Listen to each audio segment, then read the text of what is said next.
Amen. Alléluia. C'est vraiment une grande joie de se retrouver cet après-midi, content de voir presque tout le monde.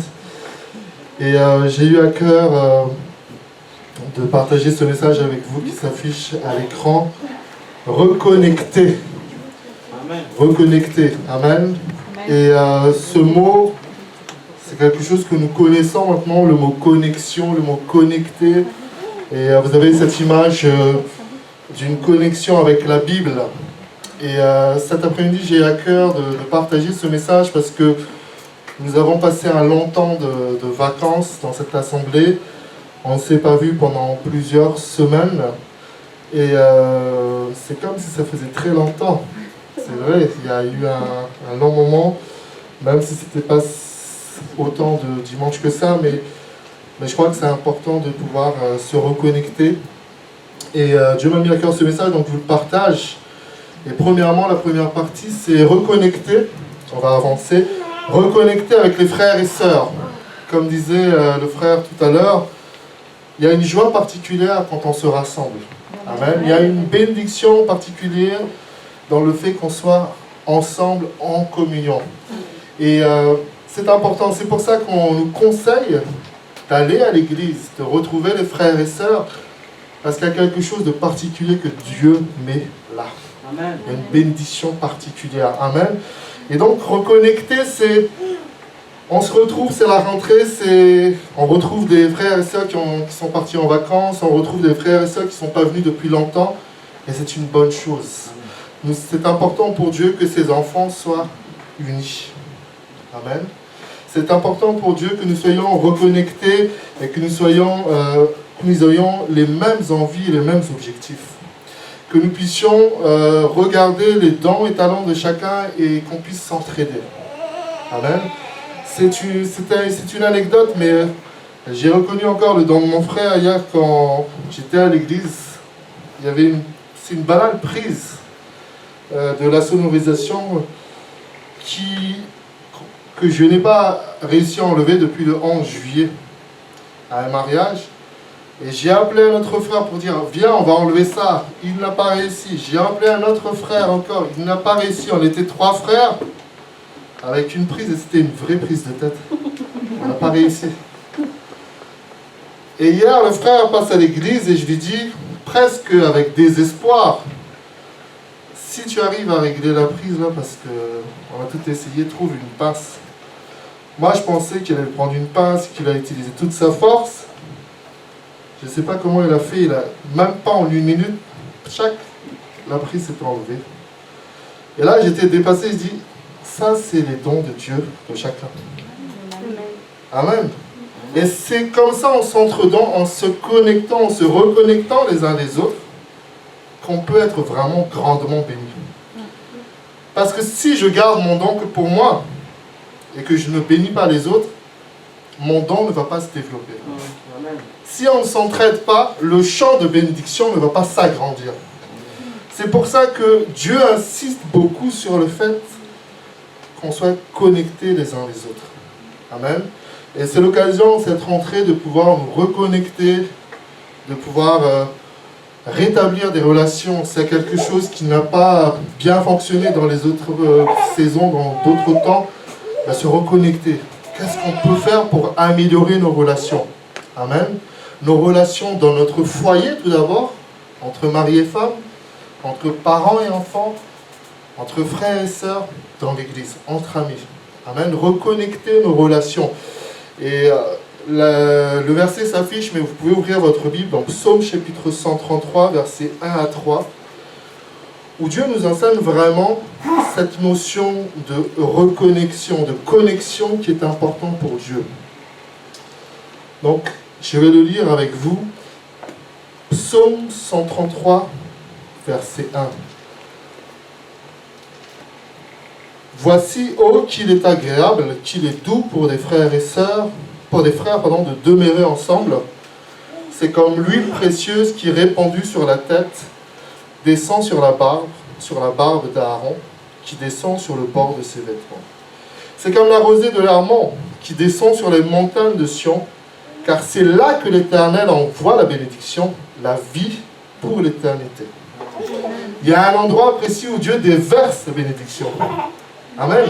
C'est vrai que Dieu peut nous bénir partout, et heureusement, parce qu'on n'est pas 24 heures sur 24 dans cette église. Mais il y a aussi un temps et une circonstance où Dieu nous bénit, quand on se connecte ensemble. Par le passé, et j'ai toujours vu ces expériences-là, que quand tu veux bénir un frère ou une sœur de tout ton cœur, Dieu te donne les moyens de le bénir ou de la bénir. C'est incroyable. Des fois, tu te dis, si je regarde mon porte-monnaie, si je regarde ce que j'ai ou ce que je n'ai pas, justement, on se dit, mais déjà, j'ai assez de problèmes, je ne vais pas aider ce frère-là. Mais quand on se met en action et qu'on se dit, Seigneur, je veux bénir, ce matin, dans l'assemblée Conseil de vie, ils ont distribué des sandwichs et, pour le déjeuner. Et je ne sais pas pourquoi ils m'ont donné beaucoup de sandwichs, parce que j'ai prêché. Et je ne sais pas si c'était la bénédiction spéciale du pasteur. Normalement, tu as le droit à un sandwich, ils m'ont donné 2-3 sandwichs. Donc je suis parti avec. Et puis j'étais sur la route et je vois un feu rouge, un mendiant. Et j'ai dit, j'ai pas d'argent à te donner. Voilà un sandwich, prends. Il a pris, il a mangé. Amen. Amen. Donc, des fois, donne ce que tu as, parce que ça bénit la personne. Il a pris, il a mangé. Hein. Il faisait chaud, donc c'était un bon sandwich aux crudités. Et ça l'a béni et ça m'a béni. Amen. Donc, il est agréable et doux pour des frères et sœurs de demeurer ensemble. Demeurer ensemble, ça veut dire passer vraiment du temps ensemble. Amen. C'est pas simplement je te salue de loin et c'est fini. C'est avoir, c'est échanger des relations. Et nous devons nous fixer pour cette nouvelle saison dans notre assemblée Éclat de trouver agréable d'aller à l'église. Agréable de trouver les frères et sœurs. Tu ne commences pas à te dire aïe, aïe, je vais voir la sœur, le frère. Non, je n'ai pas envie de venir. Vous savez, il y a beaucoup de gens qui aimeraient aller à l'église. Ils aiment Dieu, mais ils n'aiment pas les frères et sœurs, donc ils n'y vont pas. Non, c'est vrai, hein? C'est la marque, ça. Il y a aussi que sont en train de se savoir. Tu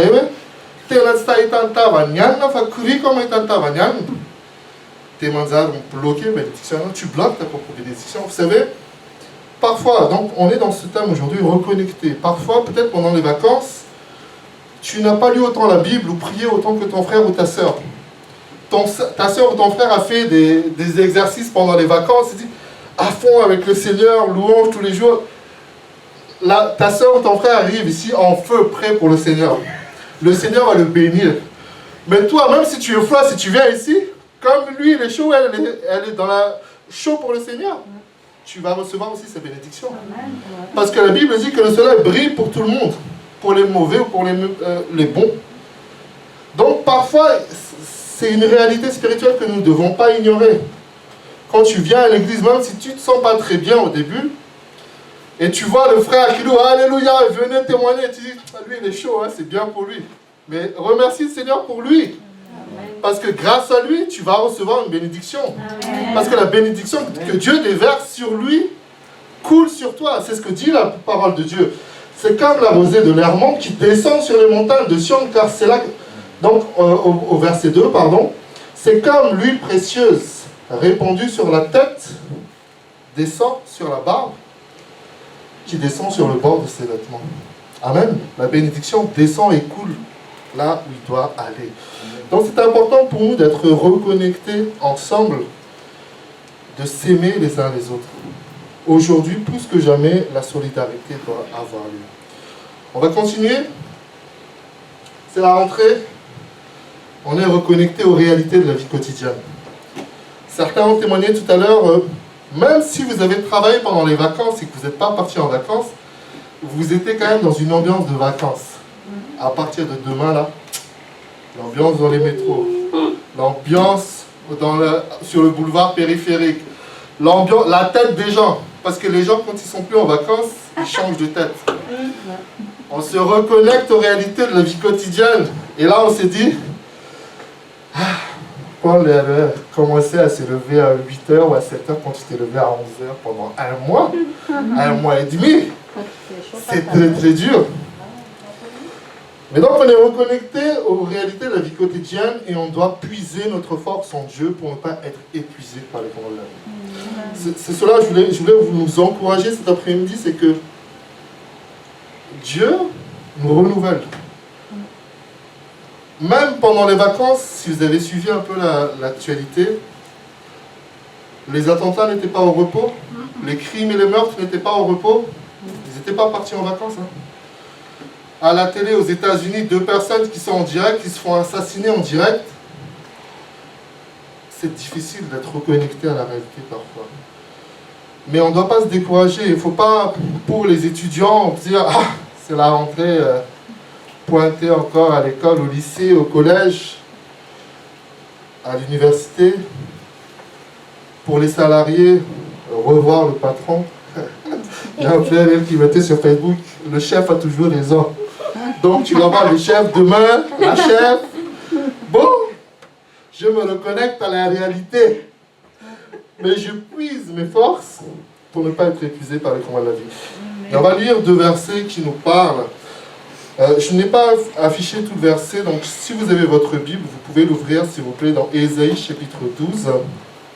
Ésaïe chapitre 12, excusez-moi. Donc là, il n'y a que le verset 3 qui est affiché, mais j'aimerais qu'on regarde aussi le verset 2. Ésaïe chapitre 12.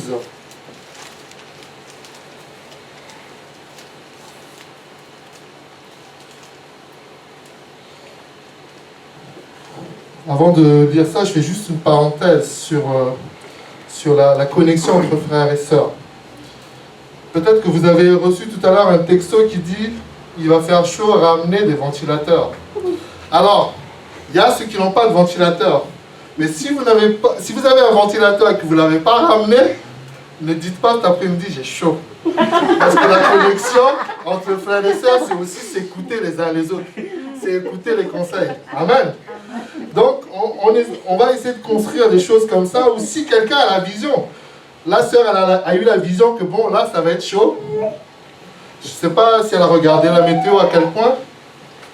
Mais là, c'est marqué phare. Phare veut dire loin, mais ça va pas très loin, les faits, là. Mais plus on est connectés ensemble, plus on s'entraide, plus on peut aller loin. Amen. Amen. Ésaïe chapitre 12 au verset 2 et 3. Donc, voici une promesse et voici notre prière pour cette rentrée saison 2015 partie 2. Voici Dieu est ma délivrance. Je serai plein de confiance et je ne craindrai rien. Amen. Amen. Car l'Éternel est ma force et le sujet de mes louanges. C'est lui qui m'a sauvé. Vous puiserez de l'eau avec joie aux sources du salut. Amen. Amen. Vous puiserez de l'eau avec joie aux sources du salut. Là, justement, on parle de la chaleur, on parle du fait que on a soif. Là, vous pouvez tous lever la main, je pense, j'ai soif, on a soif. Et il y a des situations difficiles qui peuvent survenir dans l'avenir. On se reconnecte à la réalité et on peut se dire, j'ai soif, j'ai faim, j'ai du mal, la situation est trop chaude, je ne vais pas y arriver. Mais la Bible donne une clé ici, c'est vous puiserez de l'eau avec joie aux sources du salut. Amen. Et vous connaissez ce verset de Ésaïe 40, verset 31. Mais ceux qui se confient en l'Éternel renouvellent leur force. Ils prennent le vol comme les aigles. Ils courent et ne se lassent point. Ils marchent et ne se fatiguent point. Amen. Comme je le dis souvent sur Facebook, si tu es fatigué, prends des vitamines. Mais 10 vitamines, surtout à la parole de Dieu. Amen. C'est la parole de Dieu qui fait qu'on retrouve le moral. Vous savez, il y a beaucoup de gens, c'est la rentrée, ils dépriment déjà. Les problèmes ne sont même pas arrivés, hein. Ils se préparent déjà à déprimer. C'est vrai ou pas vrai? Ils disent, bon, déjà je sais que mon patron va prendre la tête, je sais que ceci, je sais que le RER va être encore en retard, et on se retrouve fatigué avant l'heure. Et la Bible dit ici donc, ceux qui se confient en l'Éternel renouvellent leur force. Ils prennent le vol comme les aigles, ils courent, ils ne se lassent point, ils marchent et ne se fatiguent point. Donc, si tu es reconnecté avec la réalité, nous avons une belle saison de mariage, nous avons eu de beaux mariages cet été. Et quand on vient de se marier, il y a la lune de miel, il y a l'amour, il y a la passion qui est là. Et puis parfois, il y a un retour à la réalité. Il y a une reconnexion à la réalité. Pouf, les factures qui arrivent. Pouf, les traites du mariage qui doivent arriver. Pouf, ceci. Mais la Bible dit, vous puiserez les impôts. Ah, pardon, les impôts. J'ai oublié parce que je ne paye pas cette année. Pardon. J'ai été béni. Je ne sais pas comment Dieu a fait, mais je ne paye pas. Non, les impôts. Les impôts, ils arrivent juste avant les vacances ou après les vacances. Ça dépend à quelle heure tu as déclaré. Ah bon. Et c'est vrai que tu déprimes, tu dis, soit je pars pas en vacances, ou alors je ferme les yeux. Mais à un moment donné, on est toujours reconnecté à la réalité. Mais c'est pour ça que Dieu nous dit aujourd'hui, vous puiserez de l'eau aux sources du salut. Je vous assure, je suis toujours étonné justement comment Dieu nous a conduits, ma femme et moi, dans toutes les situations de notre vie, que ce soit positif ou des temps un peu plus difficiles. On voit la main de Dieu qui nous protège. Amen. Et c'est pour ça qu'on se tient debout. C'est pour ça qu'on est là, on peut témoigner, se dire, Seigneur, par ta grâce. Vous savez, moi, je suis malgache, comme beaucoup d'entre vous. Et je ne sais pas si vous êtes comme moi je suis comme ça. J'ai toujours un peu la pensée du malgache qui, quand il découvre un pays, il se dit, je suis content d'être ici. Hein. Moi, j'étais à Tanarive, là, à Tanmen. Le petit gars de Tanmen, il est arrivé dans cet endroit-là. Et je me suis dit, Seigneur, c'est ta bonté. Moi, je n'aurais jamais imaginé voir telle ou telle chose. Je n'aurais jamais imaginé manger telle ou telle chose. J'aurais jamais imaginé rencontrer telle ou telle personne. Mais c'est par ta grâce. Le petit gars de Tanmen qu'on ne pouvait même pas imaginer, il est arrivé à tel ou tel endroit parce que Dieu l'a conduit. Et c'est sur ça que je voudrais vous encourager. Je ne suis surtout pas là pour vous dire, je suis fier, c'est grâce à moi, c'est grâce à mes connaissances, c'est grâce à mon argent. Non, c'est grâce à Dieu. Vous voyez? Et on doit se reconnecter aussi à cette pensée-là que Dieu est la source de mon salut. Amen. Donc on avance, on se reconnecte avec Dieu. Reconnecter avec Dieu. Garder et renouveler notre connexion, notre relation avec Dieu. Et nous regardons deux psaumes qui s'affichent, le psaume 36, verset 9. Se reconnecter à la source qui est Dieu. Car auprès de toi est la source de la vie, par ta lumière nous voyons la lumière. Psaume 87, verset 7. Et ceux qui chantent et ceux qui dansent s'écrient, toutes mes sources sont en toi. Il y a une adoratrice malgache, Farah Demout, qui a écrit un chant comme ça, toutes mes sources sont en toi. Amen. Toutes les sources de bénédiction sont en Dieu. Amen. Quand tu es sans ressources, quand tu arrives à un point, je vais m'exprimer un peu malgache, les femmes tensi que t'es na maina, maina te, maina taterak, t'es na madal tan karakai. Dieu est la source. Amen. Amen. Puisons aux sources, car auprès de toi est la source. Vous savez, des fois on peut être fatigué par la maladie. Et tu dis, Seigneur, car auprès de toi est la source de la vie. Je vais me reconnecter à toi. Ce matin, fique ta nom, de matin, tu es non, avant non, puis la nuit, femme là. Amen.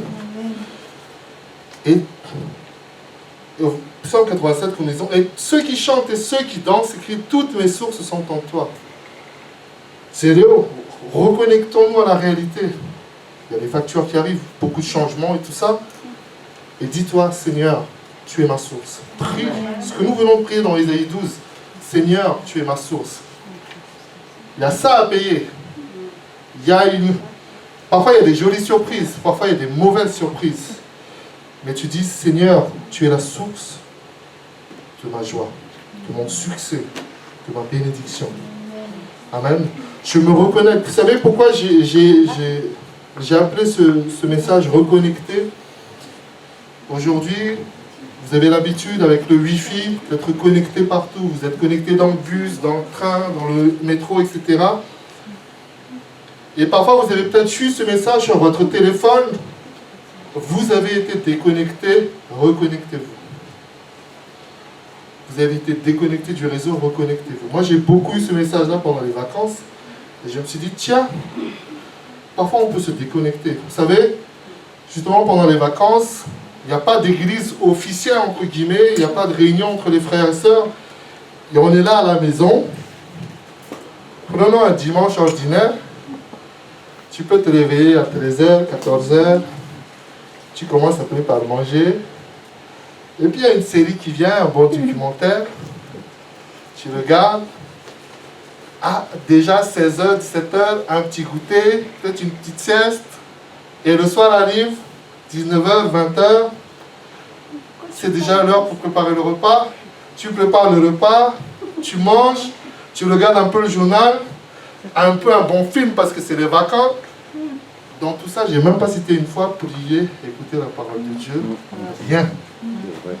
Et donc, c'est difficile, parfois on est complètement déconnecté des réalités de la foi. Et c'est pour ça que cet après-midi, j'aimerais vous encourager. Bon, c'est pour ça, moi, Dieu m'a dit cette année, ne fais pas de vacances sur Facebook, écris tous les jours. Mais les SMS pendant la vacance, on n'a pas reçu, hein? Qui a reçu les SMS? Il y a un déconnecté des SMS. Pour vous dire que bon, voilà, des fois on est déconnecté parce que voilà, il y a telle ou telle chose. Mais aujourd'hui, c'est la rentrée. On se reconnecte avec Dieu. Et on se reconnecte aussi aux visions de Dieu. C'est une étude que nous avons vue ensemble. J'aimerais terminer par ça.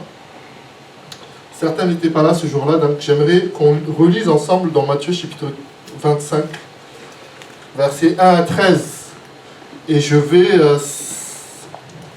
citer des personnes ici pour qu'ils puissent partager ce qu'on avait dit la dernière fois. Matthieu chapitre 25, versets 1 à 13.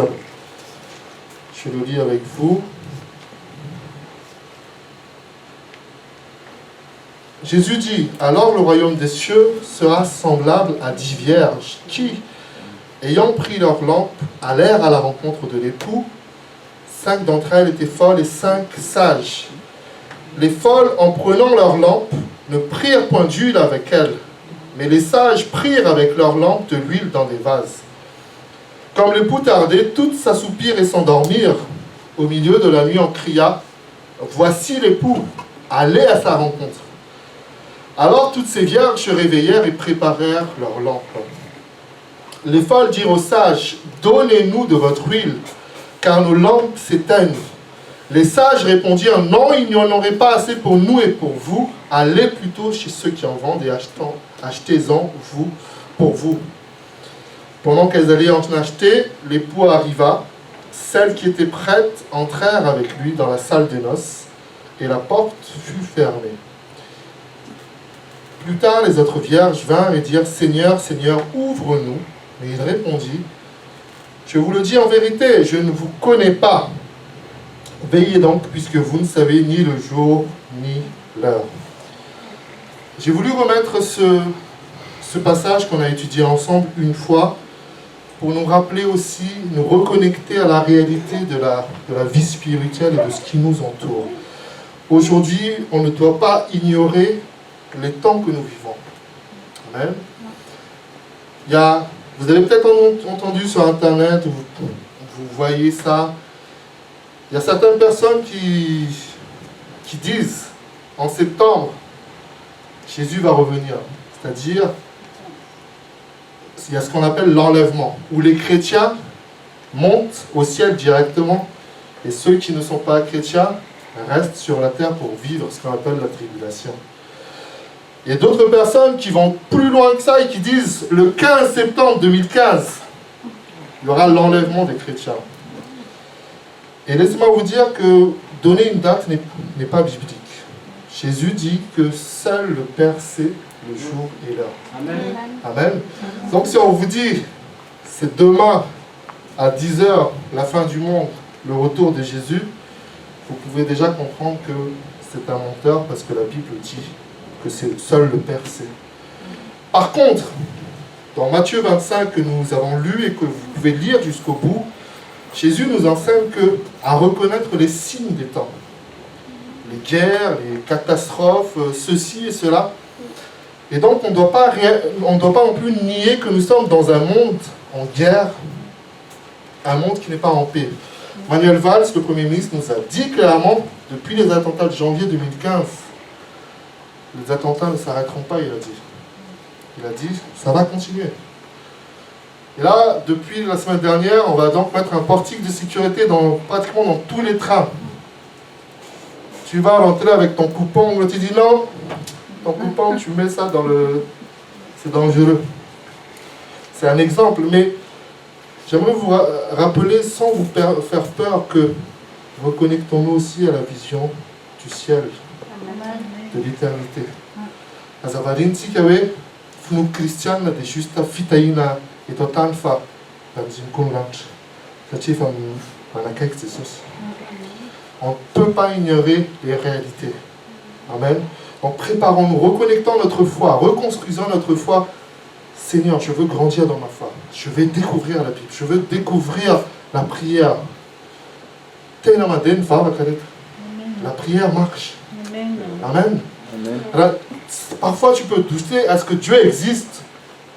Prie et Dieu va te montrer qu'il existe. Ça va... Parfois j'ai douté de ma foi, mais Dieu m'a fait comprendre. Non, j'existe. Amen.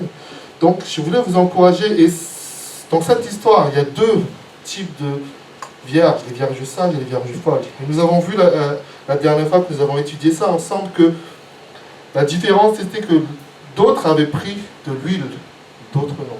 N'est-ce pas? Est-ce qu'on peut revenir juste avant? J'ai mis en rouge et en vert pour qu'on puisse comprendre. Et on avait vu que les vierges sages donc prirent de l'huile dans des vases. On a vu que c'est un sacrifice d'emmener des vases. Les vierges folles étaient là juste comme ça, avec leur langue tranquille, lambda au matin. Oui, il y en a les... Pas capable, ça y est. On a recouvert, comme ça, tranquillement. Fallait 5 vierges sages, j'étais là. On partage ça, t'es fan quiz. T'es aussi les 5 vierges folles, mais pourquoi vous prenez la tête? Vous avez déjà votre lampe, il va arriver bientôt, c'est bon. Mais les 5 vierges sages ont dit, alors là, on va sauter là. Mettez ma fesse, mettez un coucou, alors vous savez, pendant des années, j'ai traîné le synthé là partout là. C'était plus gros que ça avant. Et ma famille, mes amis me disent, Taïna, tu es fou, ton dos là, il ne va jamais tenir. Mais je vous dis humblement, c'est grâce à ça que Dieu a ouvert les portes pour qu'on ait une église. Amen. Amen. Amen. Parce que tous les pasteurs me connaissaient, bon, Taïna, on va l'appeler pour jouer une conférence et ceci et cela. Et je ne disais jamais non. Avant, je n'avais pas de voiture dans les transports en commun. Et les gens se regardent parce que déjà, moi, je n'étais pas si mince que ça. Le piano était gros aussi. Ah, les gens disent, mais lui, où est-ce qu'il va? Mais des fois, il vaut mieux porter le vase. Amen. Parce que l'huile est dedans. Amen. Donc, c'est ça que je vous dis que dans notre foi chrétienne, quand on se reconnecte, le vase, c'est quoi? C'est ta vie de prière. Le fait que tu ailles à l'église. Le fait que tu lises la Bible. Ça, c'est le vase. Les gens vont te dire, tu es déjà en retard ce matin, pourquoi tu lis encore la Bible? Non, je prends mon vase avec moi. Amen. Parce que si je passe ma journée sans avoir prié, sans même avoir lu un verset, ça va être compliqué. Amen. Donc je me reconnecte. Amen. Amen. Nous allons terminer. Pour ceux qui aiment le jeu de mots, regardez avec attention et surtout les versets qui suivent. Dieu ne veut pas simplement des serviteurs vaillants. Vaillant veut dire fort, fier. Non. Mais surtout Dieu veut des serviteurs veillants.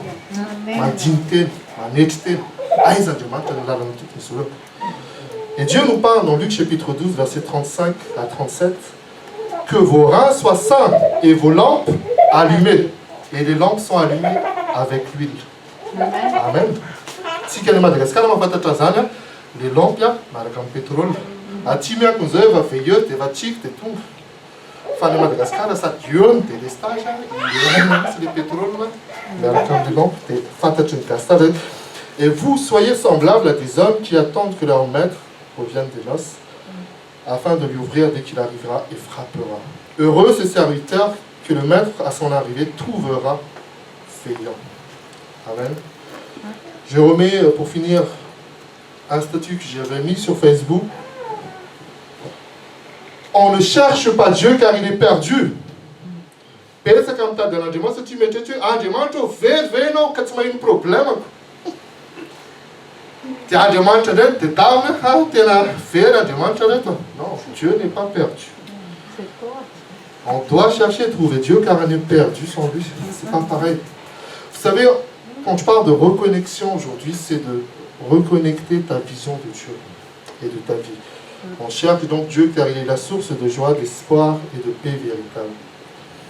J'attire votre attention sur Ésaïe 55, verset 6. Cherchez l'Éternel pendant qu'il se trouve, invoquez-le tandis qu'il est prêt. Amen. Ma mère dit toujours en malgache, ma manette de me dire, pas t'arrêter, tu me vas. Vous dites. Fallait va tout gagner, là, va tout gagner, quand l'ouze, pas t'arrêter, tu me vas. Dès qu'on peut encore se connecter ensemble pour prier, si tu peux encore appeler une soeur pour qu'elle puisse t'encourager, si tu peux encore appeler un frère pour qu'il puisse t'inviter à prier ensemble, fais-le maintenant. Parce qu'au jour du malheur, tu cherches la Bible, tu cherches des frères. Tout le monde est sur le répondeur. Et moi le premier. Je vous le dis. Cherchez l'Éternel pendant qu'il se trouve à invoquer le tandis qu'il est prêt. Dernier slide, et c'est un statut que j'ai partagé aussi, et je terminerai par ça. Bientôt la rentrée pour tout le monde et de nouveaux défis qui vont défiler. Pour réussir, tu dois changer de voix et changer la voix que tu écoutes. Arrête d'écouter les voix de la peur, de la crainte de l'échec, du découragement, des critiques mensongères de l'ennemi. Il y a beaucoup de personnes qui se laissent attraper par les critiques. Et du coup, ils sont complètement désemparés. Il y a des critiques positives qui peuvent te faire avancer. C'est ce qu'on appelle des exhortations. Mais les critiques négatives qui te cassent continuellement, tu dois complètement fermer la porte. Si Dieu est avec toi, rien ni personne peut te résister. Écoute la voix du bon berger. Dieu nous dit dans Psaume 32, verset 8, « Je t'instruirai et te montrerai la voie que tu dois suivre. Je te conseillerai, j'aurai le regard sur toi. » Amen. Dieu est bon et je pense véritablement que c'est une nouvelle saison qui est à l'image de ce que nous avons aujourd'hui. Je crois que à 99%, tout le monde est là aujourd'hui. Et c'est bien de redémarrer tous ensemble. Quand on allume le feu tous ensemble, c'est fort. Et on démarre bien plus vite et on va beaucoup plus loin. Donc nous remercions le Seigneur, c'est un beau symbole, c'est vraiment un encouragement que tous soient venus aujourd'hui. Et nous prions pour que nous soyons tous reconnectés les uns avec les autres, reconnectés avec Dieu, reconnectés aussi avec les réalités. Alléluia. Prions ensemble. Merci Seigneur parce que tu es notre Dieu et tu ne mens pas. Ta parole est la vie.